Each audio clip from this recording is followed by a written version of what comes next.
Is Raheem Sterling set to become a Chelsea player again? Calm down.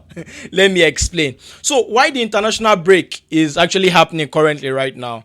Um, players are on international duties playing for their club. Chelsea are having a tussle with Raheem Sterling, and it's not a nice one actually at this point. Now, during the course of the summer transfer window, right? Players were having their moves. Most of the Chelsea bomb squad were having their move. The likes of Chukwuemeka, Viega, the rest, they were having their move. They're signing for other clubs. But the likes of Raheem Sterling and Axel Disasi remained at Chelsea. Now, let's focus on Sterling because Disasi's own is another case. So let's focus on Raheem Sterling's own. Now, he was signed to Chelsea in 2022, right? He was one of the first signings of this new era, of this new ownership of Chelsea, right? Now, the likes of Todd Bowley, Clearly Capital, and the rest came into the club, and first of all, they had no experience, no footballing experience about signing of players, how to go about sporting directors and the rest. They were firing everybody at the club. They were firing the likes of Peter Cech and the others who were at the club at the time, the CEOs and the rest, the sporting directors, Gadaskovia, I don't know if I got that name right. That's the former Chelsea sporting director, left the club at the time. So it was just left with Todd Bowley, Clearly Capital, and the rest. They had no idea how to run a real football organization, how to run a real football club. They went into the market and they bought Raheem Sterling. He was the very first signing for the Todd Bowley era and everything. And they bought him from Manchester City for the sum of 47.5 million for Manchester City. Now he came to Chelsea on a 4-year contract. So that means his contract is going to run out until 2026.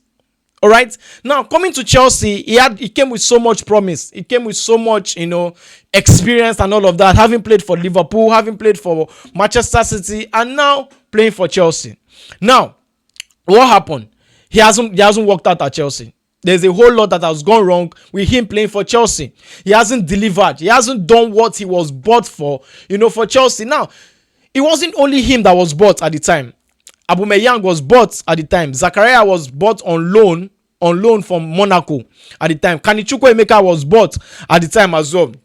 Cucurella was also bought from Brighton for 60 million. So majority of those signings at the time hasn't worked out except for Cucurella. Aubameyang left Chelsea after a year or so. Chukwuemeka hasn't played at all and he left Chelsea. Zakaria came and he went back on loan. Aubameyang and also Sterling has not done well. The only player who has at least done absolutely well in that time of signing players is being Cucurella. Now, let's go back to Raheem Sterling. What has happened?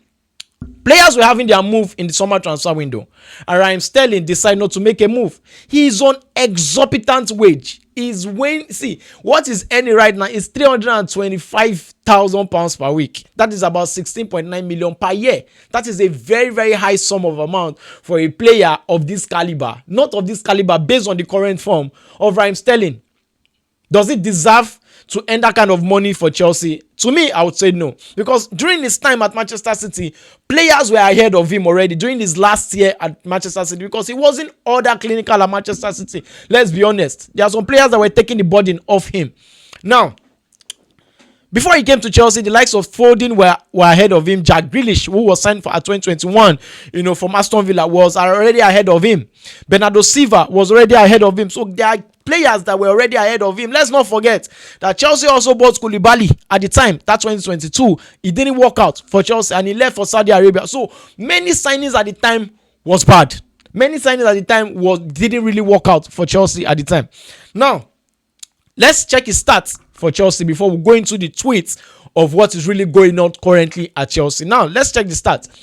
Raheem Sterling played 59 Premier League games for Chelsea. He made 14 goals. He scored 14 goals and 7 assists. Not really too good with the caliber of player he is coming from Manchester City. That's the champions and champions and champions of Premier League. Now, he played a total of 81 games. 81 games. Let's not forget, at some point, he was playing as a striker when Chelsea had striking problems. So let's not forget to. He made 81 appearances and scored 19 goals. So he wasn't really too good. Now, for a winger, you might say it's not too bad. But for the amount of chances he was missing, it's just like this Nicolas Jackson case. The amount of chances they miss before they convert one is so many. So they are not really at the level of what Chelsea want at the time. So when Maresca came, Maresca have already identified the fact that Raheem Sterling is not the kind of player I want. Now, it's not only Maresca that took that decision. At the time, Chelsea were cutting down their expenses. Chelsea were cutting down their salaries and everything they are paying because of when they brought in this new sporting team of directors. They have a different style, a different plan entirely. So at that time, they started cutting off players who are on exorbitant wage. The likes of Chilwell, the likes of Raheem Sterling. Many players who were on exorbitant wage, and many injury-prone players as well, and players who were not, in the Maresca plan. So those players had to leave, and Chelsea had to put them on the bomb store, telling them to make a move to sign for another club. Now most of them went on loan. Raheem Sterling went to Arsenal last season, and it was a disaster. Arsenal at the time didn't even pay any loan fee one, and they were paying half of Raheem Sterling's salary. So Chelsea were still paying at the time, so it was too much on the Chelsea's neck. Now let's take a tweet concerning this Raheem Sterling situation. Now, Raheem Sterling, according to Ben Jacobs, Raheem Sterling is unlikely to have his contract terminated. Now, after the summer transfer window, when players were making their move, Raheem Sterling had an interest from Fulham. He was looking for a Champions League club at the time during the early stages of the transfer window. He couldn't secure, a Champions League club at the time. So, that being said, there were not many options for Raheem Sterling in the Premier League. Not many options for him. Now, the only club who was interested at Raheem Sterling is Fulham. And the Fulham deal did not work at the end of the day. Fulham went for Chukwueze and Kevin from Shakhtar Donetsk. So it didn't really work out for him. He wants a move to an English club in London. So I understand that because of family and everything, it's not easy. But for a player of 30 years old, before his contract terminates, I think his contract will end probably 2027. I don't know. Because for a player at the age of 30 years old, it will be difficult for you to get a very good sum or a very good salary at that range, in the Premier League. So he's already 30. It's very difficult for him to leave Chelsea at this point. Like, for him to leave Chelsea to a bigger club at this point. So he has settled now for an average club, and he will not be playing Champions League football again at this point. So it's sad to see this whole messy situation over there at Stamford Bridge. And this is one lesson this new team have learned. This is one lesson these new owners have learned. That when you are going into a new business, and it's a lesson for every other person out there watching this, when you're going into a new business, you need to learn about it first. Because these guys have no idea about football. Came into this team and started. I'm not saying Sterling is not a good player before he came to Chelsea, but having him on that wage, at that amount, at that contract length. And this is one thing about this Chelsea long contract length as well. When you give players 7 years, 10 years, 8 years contracts, it's a good thing, but it also has its bad side. It also has its negative part. Because at the end of the day, look at what is going on with Modric at this point. Transfer drug ban, and it's still in the Chelsea's books. So that is one thing about them. The advantage of it is that when you want to sell a player, you have an upper hand based on the fact that the players still have a long length of contract with you. So you have a bigger say in contract negotiations. But when it comes to players not wanting to leave, you have a big problem or a big issue. Even if you banish them, some of them can still decide not to go. So it's not only Sterling. Disasi is there. Fofana is there. Not the injury prone Fofana. The striker Fofana, who is still playing at Chelsea today, who is still in the Chelsea's book. So once you have this kind of players in your... See, it's not easy to move out players. That's one thing with football. It's not easy to move out players. There are some players that are not willing to go. They just want to keep collecting that salary. They just want to keep receiving it at the end of the day. So that is one negatives about giving player long length of contracts. But the positive is that you have, good negotiations when it comes to releasing players and letting players leave. Chelsea bought Kanichukwu for 20 million? Yes, 20 million from Aston Villa. Chelsea sold him for 25 million euros and still have a large 40% sell-on clause. So that is because they have a long length of contract and he's very young. So the negative is when you sign a player at that age, 20, 25, 30 years, and you give him a long-term contract, you are setting yourself up for failure at the end of the day. For setting yourself up for this kind of things at the day, because the players does not have ambition anymore to go to a bigger club to play Champions League football. So at the end of the day, it all boils down to the contract that you have already given him, because he's already getting old. He's already in his 30s or close to his 30s. You understand? So if not for the fact that Koulibaly saw an opportunity in Saudi Arabia, he will still be in Chelsea today. He might not want to leave because of the amount of money he's been paid at Chelsea at the time. So that is one negative about that. So it's not only Raheem Sterling who is at Chelsea currently who doesn't want to leave. Disasi is another player who doesn't want to leave. Now let's read another tweet concerning this same story. Now from Football Insider, I say Chelsea could offer Raheem Sterling 10 million to terminate his contract and walk away from the 30 million still owed to him across the final 2 years of his current deal. Now, Chelsea were looking for a way to dialogue and pay Sterling off. Chelsea were looking to pay Sterling 10 million out of the 16 million he's supposed to earn this season. Raheem Sterling is not willing to accept that. He wants to stay and earn, even if it's just to come to training alone and earn that money. He's ready because he's 30.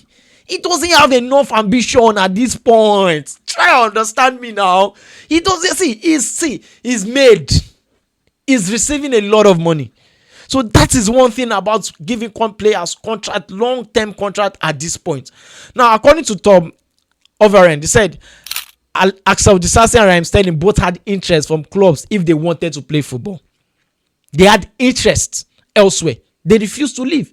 Disasi had interest from West Ham. He had interest from Crystal Palace. He had interest, from Villarreal. He refused to go. He had interest from Monaco. He refused to go.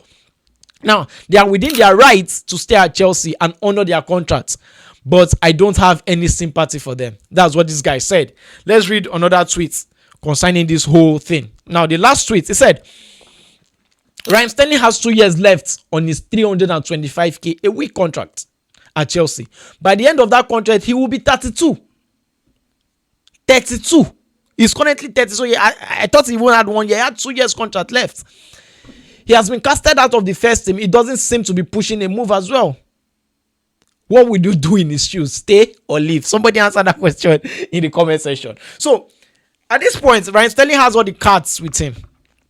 It's not his fault he was given a long-term contract at Chelsea. He hit a jackpot when he signed for Chelsea, because at that point in Manchester City, he wasn't delivering anymore. Players were ahead of him. He wasn't giving the goals and assists he was bought for. That was why Pep Guardiola went to buy Jack Grealish.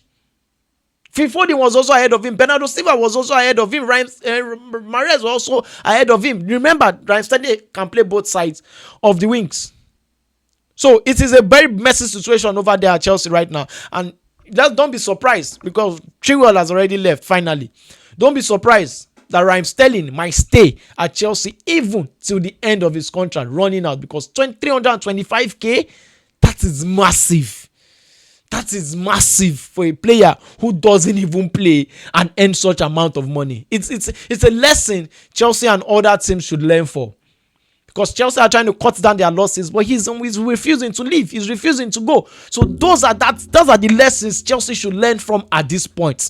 You don't just throw contract around to player. That's why Chelsea learned for that and started signing young players. If you don't want your career to go down the drain, then you have to move because you are still young. So these are the mistakes Chelsea made, and I've learned from it. That's why Chelsea have actually shifted to signing younger players of 19, 20, 21, 22 highest at this point. So it is what it is in football. Let me know what you think concerning Raheem Sterling deal. Let me know what you think about Raheem Sterling at Chelsea. Let's not forget the Disasi is still there. The Disasi might stay, or he might, because Neom is interested in Saudi Arabia. Fenerbahce or Galatasaray are also interested, because the transfer window has closed, or he might stay till January and finally make a move. But let me know what you think about this whole situation at Chelsea, and share your thoughts in the comment. If you're new to this channel, hit the like button, subscribe to this channel, hit the notification bell until I come your way again next time. I remain your boy Mike Way. Stay cool. Cheers.